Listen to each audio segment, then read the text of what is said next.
Dans les rues baignées de soleil du Vatican, durant l'été 1985, un haut responsable du KGB s'est éclipsé de son groupe en visite au musée du Vatican. Il a disparu sans laisser de traces pour réapparaître quelques semaines plus tard aux États-Unis. La défection de Vitali Yurchenko fut un coup de maître pour la CIA. Dans une maison sécurisée du nord de la Virginie, Yurchenko a fait face à ses interrogateurs américains. L'atmosphère était lourde de tension lorsqu'il a commencé à divulguer les secrets du KGB. La joie de la CIA a viré à la consternation quand Yurchenko a évoqué une taupe parmi eux. Il ne connaissait pas son nom, seulement son nom de code. L'agent Robert se préparait à une affectation au poste de la CIA à Moscou avant d'être brusquement retiré de cette mission. Le sang de l'agent de la CIA se figea. L'agent Robert ne pouvait être qu'un seul homme, un ancien employé mécontent de la CIA qui avait été renvoyé de l'agence 2 ans auparavant. Depuis lors, la CIA avait fait de son mieux pour dissimuler l'affaire au FBI. L'homme s'appelait Edward Lee Howard.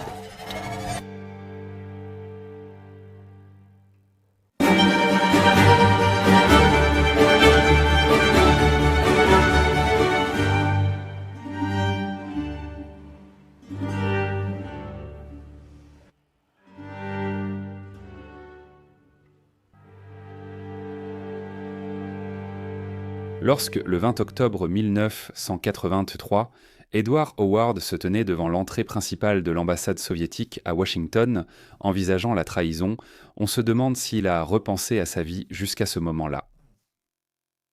Avant sa disgrâce, seulement quelques mois plus tôt, Edward, ou Eddie comme l'appelaient à ses parents, était destiné à vivre le rêve américain. Il est né le 27 octobre 1951 à Alamogordo, au Nouveau-Mexique. Son père, sergent dans l'armée de l'air de Corée, était technicien en guidage de missiles. La mère d'Edward, Marie Jaramillo, était serveuse à Albuquerque. La nature du travail de son père signifiait que le jeune Edward n'a jamais pu s'enraciner quelque part. Dans sa jeunesse, il a déménagé de base aérienne en base aérienne, vivant dans une demi-douzaine d'États américains et dans 3 autres pays.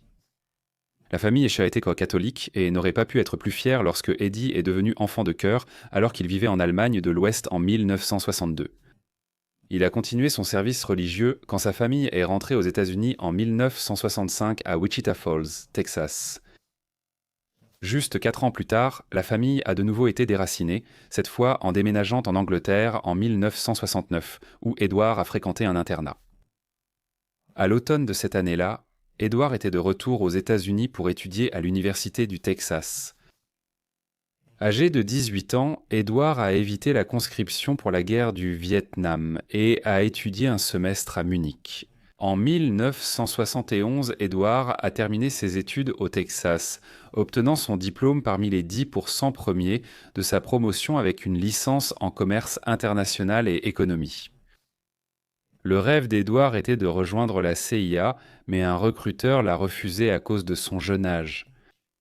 Il a donc rejoint le corps de la paix, motivé par son sens de l'aventure et sachant que le corps de la paix était un terrain d'essai pour les futurs recrues de la CIA.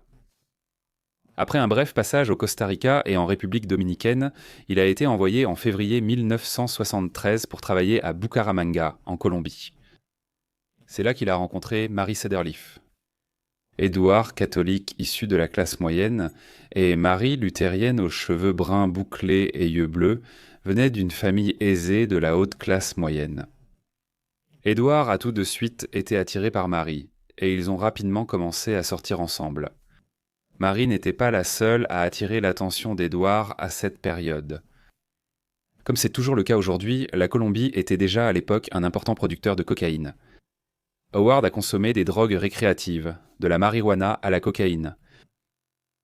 En janvier 1975, Howard est retourné à Washington pour s'inscrire à l'université américaine. Bien qu'ils se soient séparés de Marie quelque temps auparavant, leurs chemins se sont recroisés lorsque Marie est revenue aux États-Unis.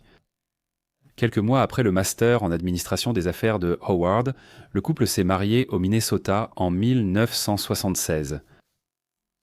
Après leurs noces et toujours déterminé à travailler pour la CIA, Edward a rejoint l'Agence pour le développement international et a été affecté à Lima, au Pérou, où il a déménagé avec sa jeune épouse Marie. La drogue était encore abondante et Edward a cédé. En 1979, Edward a choisi de quitter l'aide internationale et est retourné à Chicago, où il a mis à profit son sens des affaires en travaillant pour diverses sociétés de conseil. Âgé alors de 28 ans, Edward était au sommet de sa réussite. Il était bien éduqué, marié et avait sa propre maison, possédait une solide expérience internationale et était en passe de devenir un cadre d'entreprise prospère. Cependant, en privé, des fissures apparaissaient. Edward avait continué à consommer de la drogue après son retour en Amérique et abusé de l'alcool, même s'il le faisait discrètement. Cela causait de fortes tensions dans son mariage, Edward et Marie se disputant souvent sur son besoin de se ressaisir. Malgré ces premiers signes de conflit personnel, Howard poursuivait toujours son objectif de toujours, travailler pour la CIA. Après avoir postulé à l'agence, il a réussi son premier entretien en 1980.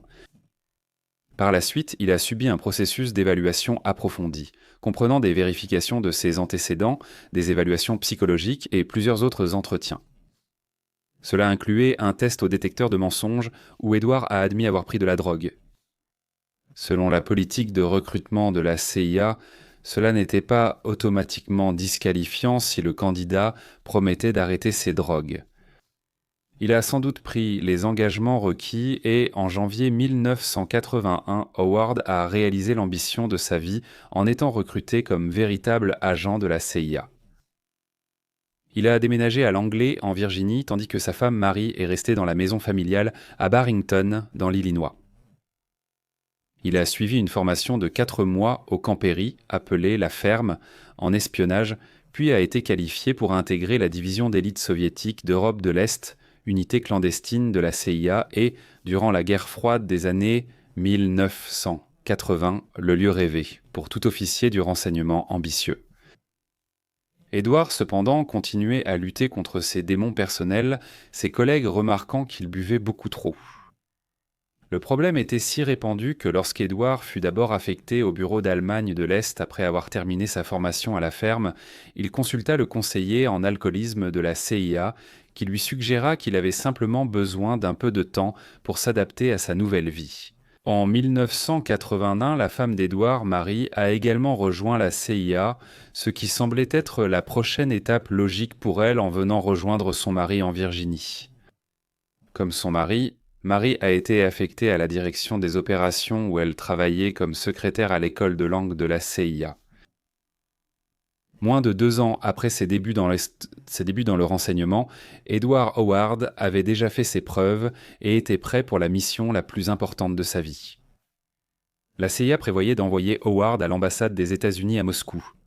Au cœur du rideau de fer et de ce que l'on appelait l'Empire du Mal, Edward Howard devait travailler sous couverture diplomatique, tout en dirigeant secrètement des espions et des informateurs russes pour la CIA. Pour se préparer à sa mission sous couverture, Howard a passé les 15 mois suivants à travailler au bureau soviétique au siège de l'agence. C'est là qu'il a acquis de l'expérience sur les méthodes et opérations soviétiques de contre-espionnage. Il a analysé des rapports de renseignement, lu le trafic de câbles de l'ambassade, aidé à planifier des opérations classifiées et à gérer des agents clandestins de la CIA. Point clé, Howard connaissait les noms de code et les procédures de contact de tous les agents de la CIA à Moscou. Il savait également où la CIA avait installé des écoutes téléphoniques et où des micros d'écoute avaient été placés. Son identité de couverture avait été soigneusement élaborée, Howard ayant suivi toute la formation officielle requise pour être nommé officiellement par des documents signés rien de moins que par le président des États-Unis, à un poste consulaire au sein du service diplomatique américain. En mars 1983, Edward et Mary ont accueilli leur premier enfant, un fils qu'ils ont nommé Leigh. Le mois suivant, juste avant son départ prévu fin juin pour Moscou, Edward apprit qu'il devait subir un autre test au détecteur de mensonges. Surpris car il ne devait pas passer ce test de routine, on lui a assuré qu'il n'y avait pas lieu de s'inquiéter. Ce n'était qu'une formalité vu la sensibilité de son poste. Edward Lee Howard était loin de se douter qu'il se dirigeait vers une catastrophe qui mettrait fin à sa carrière. Le test au polygraphe mesure 4 variations physiologiques lors d'un interrogatoire. La respiration, la pression artérielle, le rythme cardiaque, la transpiration. Le stress physique causé par le fait de mentir consciemment provoquerait des changements physiologiques qui peuvent être mesurés par le polygraphe et indiquer si une personne est susceptible de tromper l'examinateur. L'efficacité de ces tests a longtemps été contestée et le consensus général aujourd'hui est que le polygraphe, qui peut facilement être trompé en prenant des tranquillisants ou par un conditionnement mental, ne détecte que l'excitation, pas les mensonges. Dans les années 1980, la CIA faisait une confiance absolue au polygraphe, pensant que son efficacité tenait peut-être à la croyance de la personne testée. Edward Lee Howard a passé le polygraphe en avril 1983. On l'a interrogé sur sa consommation de drogue passée et actuelle depuis qu'il travaillait pour la CIA, ce qu'il a nié, ainsi que sur des questions de petits vols. Edward a reconnu avoir volé 40 $ dans la trousse de maquillage d'une femme laissée sans surveillance près de lui dans un avion. Il pensait que ses problèmes n'étaient pas graves, mais à sa grande consternation, il a été rappelé encore et encore pour répondre à d'autres questions. Avant son 4e et dernier test au détecteur de mensonges, Howard a pris un tranquillisant et il avait été soumis à rude épreuve, étant accusé d'avoir tenté de cacher à la CIA qu'il avait commis un crime grave. Cependant, une fois tout terminé, Howard s'est vu dire que tout était en ordre. Pensant être tiré d'affaire, Howard rentra chez lui, retrouver sa femme et ses beaux-parents, une bouteille de champagne pour fêter le départ prochain de la famille vers Moscou. Pourtant, tout n'allait pas si bien que ça. La CIA commençait à douter de l'idée d'envoyer un homme dont elle craignait qu'il ne soit pas psychologiquement apte à supporter le stress du poste. L'aveu de vol et la consommation de drogue n'étaient pas des facteurs rédhibitoires, c'est l'indication de tromperie que la CIA a décidé de ne pas pouvoir tolérer. Il fallait agir et vite. Il a alors été décidé, au grand étonnement d'Edward Lee Howard et de ses collègues de la CIA, de mettre fin à la mission de Moscou et de contraindre Howard à démissionner de l'agence. Consterné, Howard a été escorté hors du siège de la CIA sans pouvoir vider son bureau. La vie de Howard ne serait plus jamais la même. Suite à l'implosion de sa carrière, Howard a déménagé sa famille à Santa Fe, au Nouveau-Mexique, et trouvé un poste d'analyste économique. L'amertume et le ressentiment qu'il éprouvait à cause de son licenciement brutal l'ont entraîné dans une spirale de dépendance à l'alcool.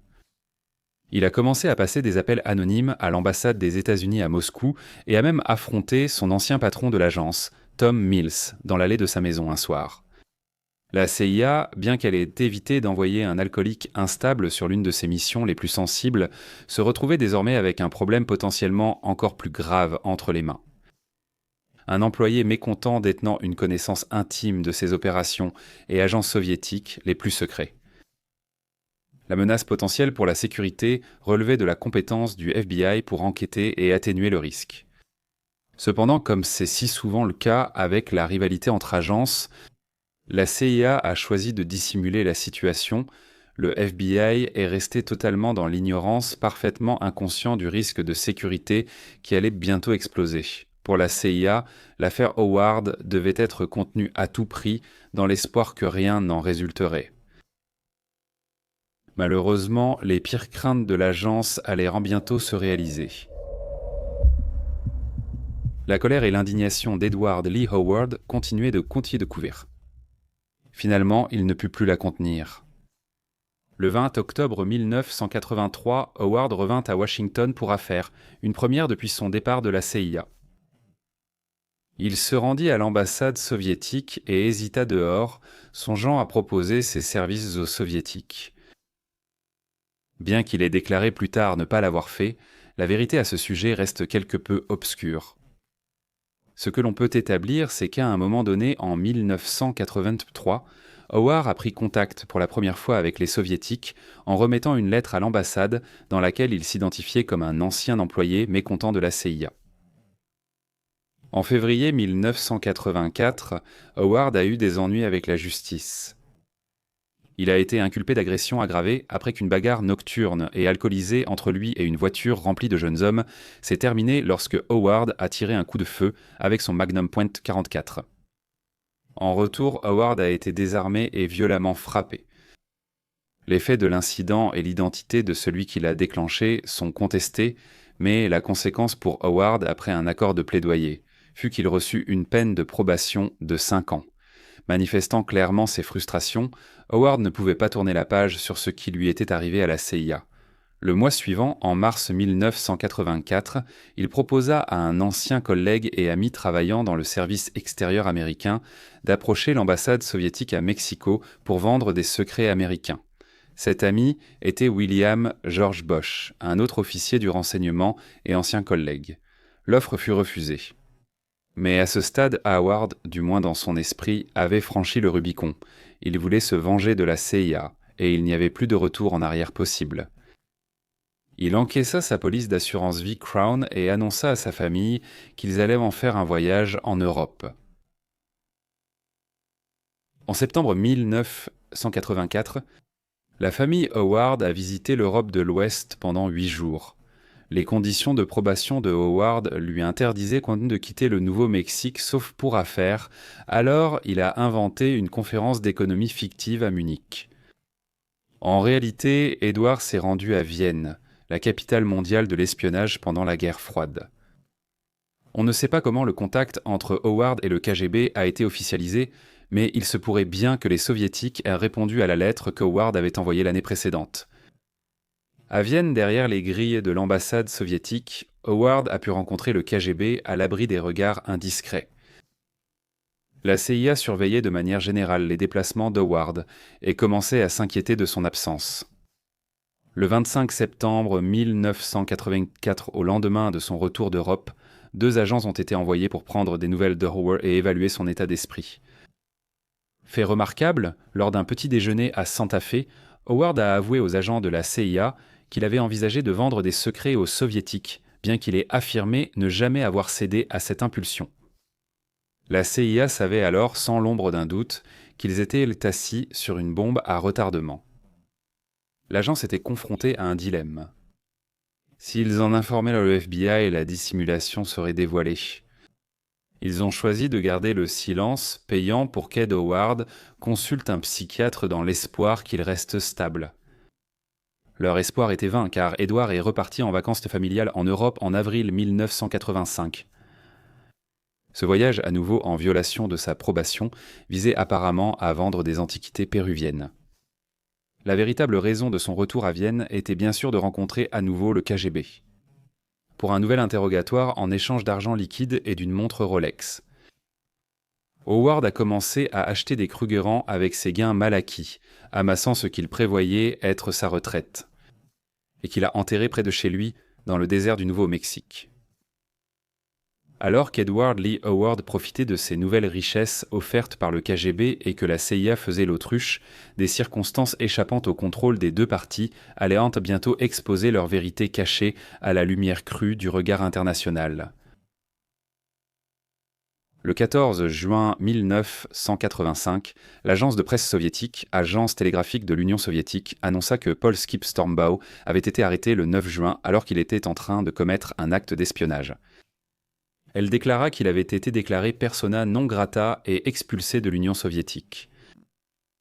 Le communiqué de presse ne faisait aucune mention de l'arrestation de l'homme russe également présumé impliqué. Moscou n'a annoncé le nom de l'homme que 3 mois plus tard. Il était chercheur en défense et un expert de premier plan dans la technologie des avions furtifs, travaillant pour l'Institut de recherche scientifique sur le radar. Il s'appelait Adolf J. Tolkachev. Il se trouvait justement être l'agent le plus précieux de la CIA derrière le rideau de fer. Tolkachev a été jugé puis exécuté pour trahison. La perte pour les services de renseignement américains fut énorme. Tolkachev était un agent précédemment géré par nul autre qu'Edward Lee Howard. La coïncidence était impossible à ignorer pour la CIA. À l'été 1985, Vitaly Yurchenko, haut responsable du KGB, disparu à Rome, a fait défection aux États-Unis. Une fois Yurchenko installé en toute sécurité dans une planque en Virginie du Nord, un débriefing rigoureux conjoint a été mené par la CIA et le FBI. Les entretiens allaient s'étendre sur les 3 mois suivants. Parmi les secrets divulgués par Yurchenko figurait la présence de 2 taupes au sein des services de renseignement américains. Le premier homme qu'il a désigné s'est avéré être l'analyste du renseignement de la National Security Agency, Ronald Pelton. Le second homme, que Yurchenko connaissait seulement sous le nom de code Robert, mena les enquêteurs jusqu'à la porte d'Edward Lee Howard. L'histoire de Yurchenko a pris un tournant dramatique lorsque, le soir du 2 novembre 1985, il a laissé son compagnon de la CIA dans un charmant restaurant de Georgetown et s'est faufilé derrière les grilles accueillantes de l'ambassade soviétique. Yurchenko a affirmé qu'il avait été enlevé et drogué par les Américains. Sa redéfection a été une victoire de propagande pour les Soviétiques, qui ont dépeint la CIA comme des méchants sans scrupules. La CIA avait fini d'essayer de dissimuler le problème d'Edward Howard. Les agents du FBI présents dans la pièce avec Yurchenko avaient entendu les détails directement de la bouche du principal intéressé. La CIA n'avait alors d'autre choix que de permettre au FBI de faire ce qu'il aurait dû faire 1 an plus tôt, lancer une enquête massive sur la vie d'Edward Lee Howard. Lorsque le FBI a finalement été mis dans la boucle, Edward Howard rendait en fait une visite d'urgence à ses maîtres espions à Vienne. Étant donné la défection de Yurchenko, il était plus que probable que le KGB voulait avertir Howard de la possibilité qu'il ait été compromis. De retour aux États-Unis et en l'absence de leur témoin vedette Yurchenko, le FBI espérait soit prendre Howard en flagrant délit d'espionnage, soit obtenir des aveux. Selon les mots de l'auteur David Wise, l'espionnage est un crime invisible. À moins que le criminel ne soit pris en flagrant délit de rencontre avec des agents d'une puissance étrangère ou ne choisisse d'avouer, l'espionnage est extrêmement difficile à prouver.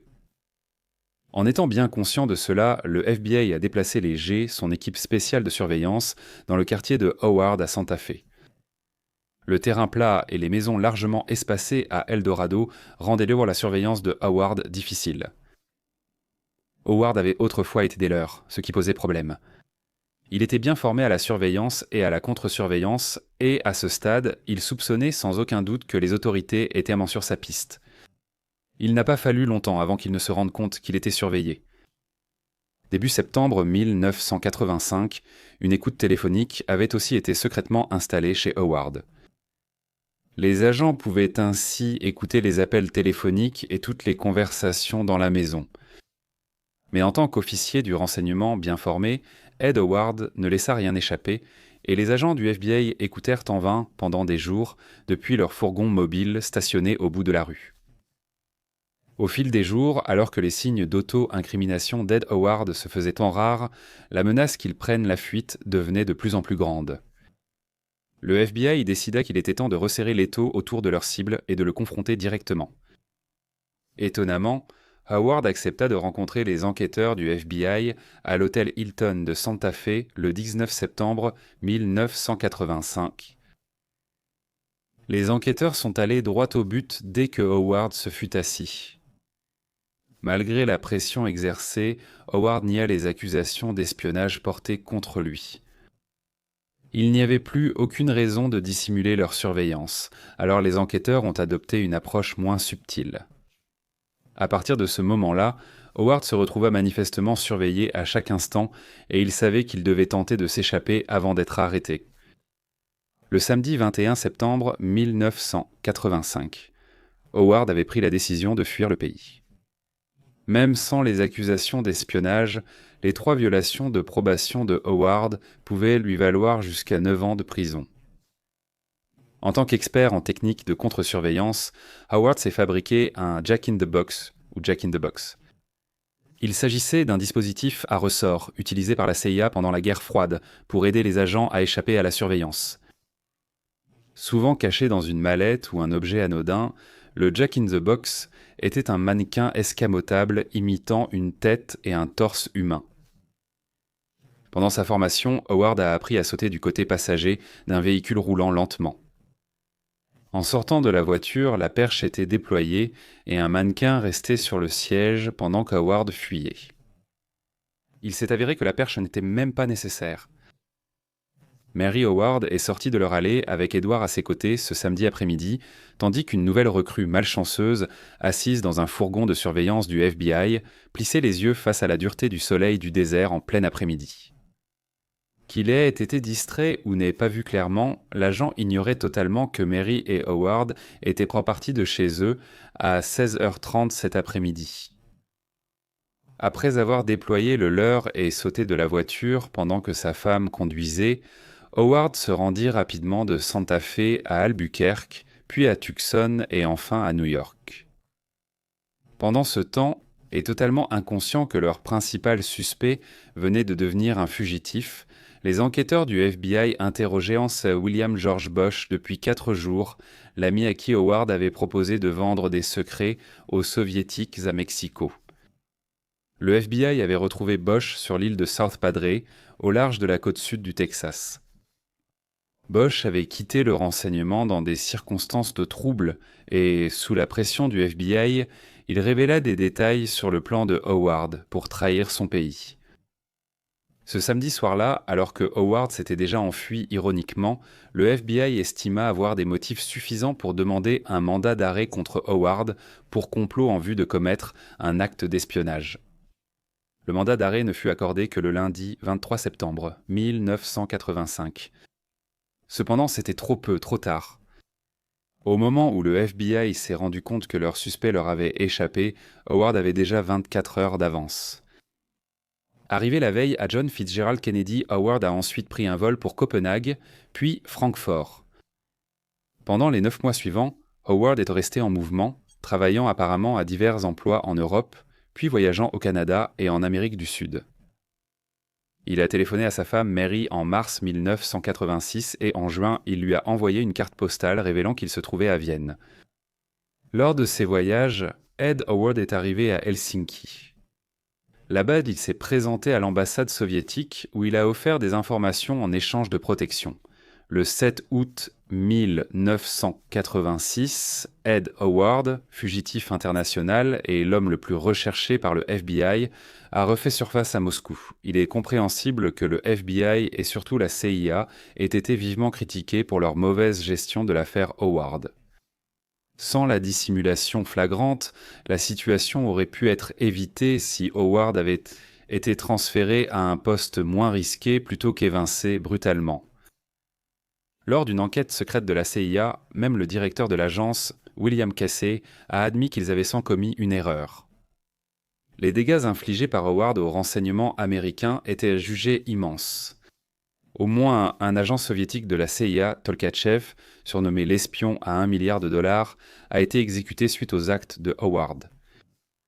Les informations qu'il a vendues aux soviétiques, du moins selon un responsable du renseignement, ont anéanti le poste de Moscou. Peu de temps après la réapparition de Howard à Moscou, il y a eu une série d'expulsions de diplomates américains par l'Union soviétique. S'étant vu attribuer le titre déshonorant d'être le premier agent de la CIA à faire défection vers l'Union soviétique, Edward Howard faisait face à un avenir incertain et sombre.